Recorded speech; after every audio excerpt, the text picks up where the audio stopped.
Why are you calling EFCC on me to come and explain what Paul is doing with $100,000 in his account when you use your own to buy a Range Rover to engage your wife? Same day. Try, my country people, no be small thing. No, Peter and Paul of Psquare, this is their elder brother Jude. He has finally come out to talk about what is happening between the twins. No be small thing. No, hey, you go use your money buy car for your own woman. At the end of the day, you'll be wondering what money is doing in your twin brother's account when your twin brother decided to save his own. Psquare started having issues from 2013 ending to early of 2014. I tried as much as possible to, because it has been going on since, but from 2013, 2014 was when it went out to the public, when it became public knowledge. And by then, it was so difficult then to curtail, because once something seeps out to the public, it becomes a public thing that you cannot be able to take back. So from 2014, Psquare had issues, 2015, 2016, 2017. Then they now had a break of almost 5 years and came back in 2020, ending of 2021. And now again, they are having issues again. Why I'm here is because I was, one way or the other, involved in the Psquare saga once again, even though I have never had anything to do with Psquare for the past 8 years. Since 2016 to date, I've not been Psquare's manager, I've not been Psquare's director, I've not been Psquare's anything. I have just been on my own, doing my own real estate business, focusing on my own hustle. And one way or the other, anytime there has to be any crisis affecting Psquare, my name will one way or the other find itself in the midst. I don't know how it happens, but Peter seems to still have a way of bringing me inside the problem. So let's start with the EFCC case. In February, I think February ending, I started getting calls from people that I've done businesses with, people that I have made payments to, and people that have made payments to me. Every transaction I've ever had, telling me that EFCC invited them and they were asked to come and, account for whatever business they had with me. And most especially, all of them were all more on the Dome account. So I was believing that, okay, this problem has to do with the new government that's in place, and that they are chasing Binance, they are chasing everybody that's making, the FX rise and whatever. I was like, oh, they'll just look at it and just move past. Until somebody that paid Naira into the account called me and told me, hey, they asked him to come and explain for what he did, what the 500,000 Naira he paid in my account in 2015 was for. Then I was like, okay, this is not about FX or Binance anymore. Something fishy is going on. So it kept on coming like that. Everybody I've ever done businesses were calling me, different people. And then in 22nd, I think 22nd of April, 2 days to my birthday, I was invited to come to the EFCC. I went there with Paul. I didn't know that Paul was even invited. He showed me that, oh, he was even invited the same day. I said, okay, let's go to the same day. Let's go the same day. We now went there with our lawyer. We went there. They now opened the file and they were asking me, okay, this money was found in your account. I said, yes. This money belongs to Psquare. I said, yes. So what is it doing in your account? I was like, why are you asking me what Psquare's money is doing in my account? It is my own share of Psquare. They were like, no, that there's a petition against me. I said, okay, let me see what the petition was about. Then they gave me the petition. That's when I knew that it was Peter that wrote a petition against me since December ending of 2023. The investigation started in 2024, January. And the petition was saying that I opened a secret company and I was siphoning Psquare's money to my personal account. I was like, no. This is royalties. Paul has SACEM publishing royalty coming to him every quarter. Peter has SACEM royalties coming to him every quarter. Jude has royalties also coming to him every quarter. we have an agreement within the three of us that anything that has to do with P-Square proceeds goes three ways to the three of us. Peter gets his own, he shares with us. Paul gets his own, he shares with us. I get my own, I shared with two of them. That's how it has been going. Until 2017, or rather, 2016, when P-Square had issues with fighting in the Festus Keyam's office and all that, there was a split of P-Square. Peter stopped sharing. Paul came and gave me money. I was like, yo, I think you can keep your money because Peter has stopped sharing. So I think what is going to happen now is that everybody should start keeping what they get because Peter is incommunicado now. Nobody can reach him. So I think that's the best thing. The people was like, yeah, let's everybody keep what they get. And that's how it has been for over 4.5 to 5 years or thereabout till 2021 November when they came back together. And I did the noble thing, which was I returned the catalog back to the fold so that the three of us can be sharing it equally as usual, which was what was expected of me to do. But surprisingly, they refused to return their own. As I'm speaking to you right now, they are still keeping the royalty publishing that they receive quarterly. Peter is still keeping his own to himself. Paul is still keeping his own to himself. The one I was keeping to myself, I have returned to the fold. The three of us are sharing since 2022, early 2022, sometime like that. That was my story to the EFCC. And they said, okay, but the two of them are P-Square. That Peter said that I was an unemployed graduate from Jos that didn't have any job, and they had when they had issues with their former manager, may so rest in peace, Bayo, that they now invited me to come and manage P-Square for them so I can be on salary. I told him no, that I was the one that brought them to Lagos, that I was one that even made the group P-Square. They said no, that was what Peter told them. I said, okay, that means when I'm coming tomorrow, I'm going to bring my CACs, I'm going to bring my MOUs, I'm going to bring every document that I had to prove that I am not just a bystander. I am part and parcel of P-Square. They said, okay, I should not blame them that the only P-Square they know is just Peter and Paul on TV. I said, yeah, I know, I understand. The next day being my birthday, I tried to excuse them that, okay, can I be allowed not to be there on my birthday so that I can have time to attend to my guests and everything. They said, no, that's okay, I should just come that day that they're going to release me by 1 o'clock so I can go and attend to my guests. I said, no problem. So the next day I came. Now I came with just Paul. I didn't come with my main lawyer. And I gave them all the documents. The guy looked at it and was like, wow, did Peter sign this? I said, look at his signature. This is the CAC that we opened the company with, both Square Records and Northside Entertainment. They were like, you are even more than P-Square. I was like, I don't understand what you mean. They said, look, you are entitled to 40% shares, while the two of them are entitled to 30%, 30%. I said, well, I'm not supposed to say it with my mouth. You can see it. Then they said, okay, if that is the case, so I should come and prove to them that we have an MOU, that we're supposed to be sharing it equally. I said, if the CSC is not enough, okay, we have an MOU, this is the MOU. The MOU clearly stated that the P-Square comprises of 3 entities, Peter, Paul, Jude. Every process of the P-Square goes 3 ways to Peter, Paul, Jude.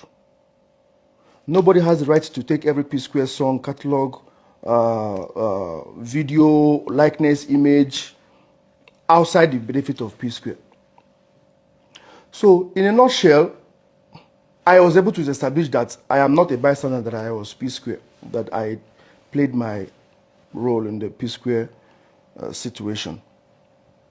Long story short, they started asking me some questions that I felt very irritated about, even though I did not understand them, but now I do understand. They were asking me, okay, I built a mansion in Okoye. I said yes. Where did I get the money from? Now it became, I've already explained to you what the money you said was petitioned against me in the account, what it was for, that this is my own money I was keeping from the royalty. Go and check Peter's own. You see his own in his account. Go and check Paul's own. You see his own in his account. Peter cannot come and say Jude is stealing our money from us. You come and just look at the account and see P-Square's money and say, Peter said you is stealing his money. Look at the money here. I said, no. Check Peter's account. You see his own share there. Check Paul's account. You see his own there. Why are you just flashing the lights on my own alone? So I told them that now you're asking me, I built a mansion, where did I get the money from? This one, where did I get the money from? I was like, yo, P-Square ended in 2017. I have devoted my life from the day even before I went to university. I devoted my life in P-Square. There is nothing else I do aside P-Square. I put my life on hold just to make sure that P-Square succeeds. And all of a sudden, I am wanted out of P-Square. I didn't have a problem. I saw what you guys are saying. Jude, is it by force? Leave P-Square alone. Leave P-Square alone. I understand that the fans are more interested in what their favorites want, not what the truth is or what is the right thing to do. And by 2016, I decided to say, okay, no problem. If this is what they wanted, I needed to step down. Let me step down. Let me step away. I stepped away. P-Square ended. I had another thing to do. I sold my house in America. I sold my house here. I put all my resources that I had together to go and build that. I even borrowed money from few colleagues and friends to get that project finished. So why are you asking me where? So they now said, okay, since I'm not cooperating, no problem. I should go and get a shorty. I'm going to be detained and here and there and there. Okay. It happened that I was taken to the booking section. They removed my wristwatch. They bagged my wristwatch, my shoes, and everything. Took off my, jewelry and my wallet and everything. And I was about to be sent in when somebody else now came and said, okay, that I should wait a bit. Then after like 30 minutes, then I came back and said, okay, that the boss wants me to come and to come out and come back tomorrow morning. That's how I left. I think I left around midnight, close to midnight of that same birthday. Before I got home, all my guests have finished eating my food, my drinks, without me being present, and they've gone. But I think the ones that came and left understood what was going on, but they were close friends, so I didn't have anything to bother. So it was still kept, hush-hush, that period. So that was how I was detained, so to speak, detaining. I spent the whole day from 9 o'clock in the morning till that midnight of that same day of my birthday. So I literally spent my birthday in the EFCC custody or detention or whatever you want to call it.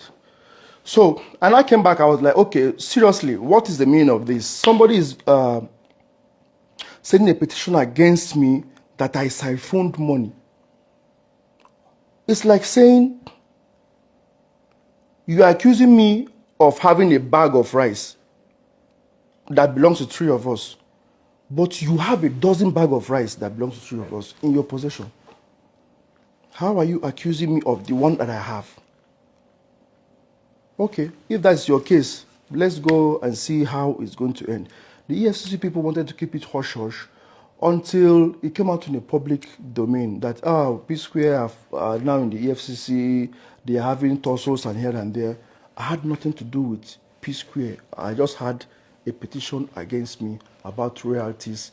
Then all of a sudden, the royalty thing now shifted when he found out that all these allegations are not holding anything, because what he told them, that me being a bystander, is not what was established. It was established that I was part and parcel of P-Square on papers and everything.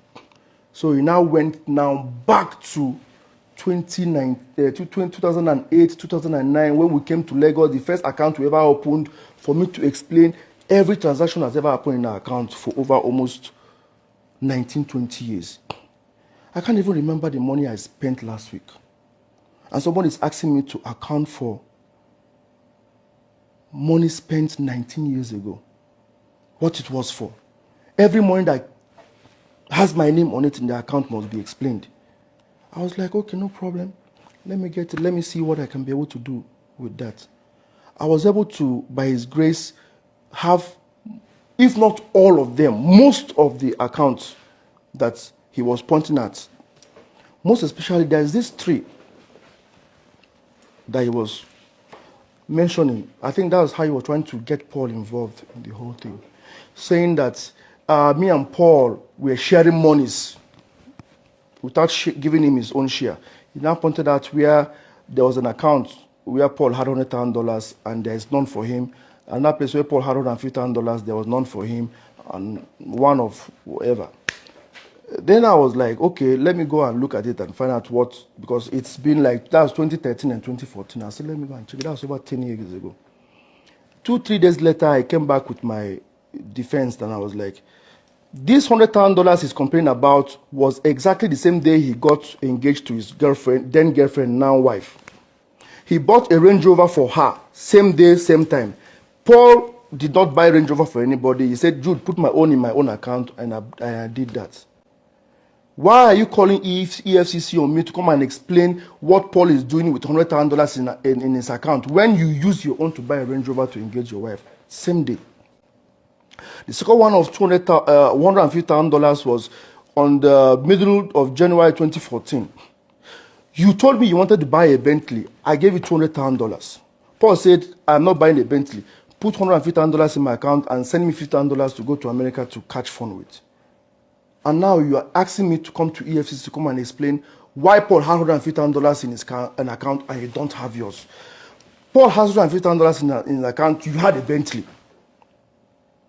The thing was so annoying, so frustrating that I am now the person that has to be explaining what your memorable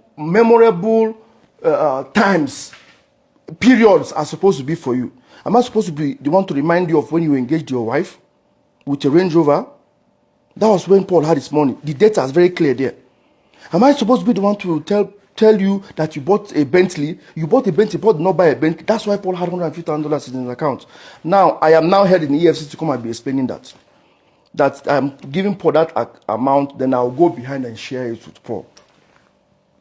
Now, all those accusations now, when there was one again that he held very dear. Very little amount, 25,700. That's why he got Jason Njoku involved or something. That there's when money got into our account, 25,700 and something $1,000, that me and Paul within 4 hours or whatever came and split the money in half. Yeah, it was true. I saw it. And I was wondering, why would 25,000 something get into our account and me and Paul will share the money into two immediately? Then I was like, okay, let me go and investigate. And I went back and I checked. And lo and behold, there's an email that Peter wrote to Iroko telling them that they should split the money into 3 and send him his own because Psquare is having issues and he doesn't want the money to be put in our general account. Jesse now wrote an email saying, okay, gentlemen, after discussing individually with the 3 of you, this is how the money is going to be shared. Jude plus Paul, $25,750. Peter, $12,850. Peter's money was sent to him directly. Jude plus Paul's money was now sent to Northside Entertainment account, which he now saw in the account and picked it out and said, this is the evidence that Peter, Jude and Paul are sharing money behind his back. This thing happened in 2016. And EFCC is holding me, asking me, interrogating me on that to explain. What am I trying to say? Everything about this EFCC thing is just mind-boggling and crazy.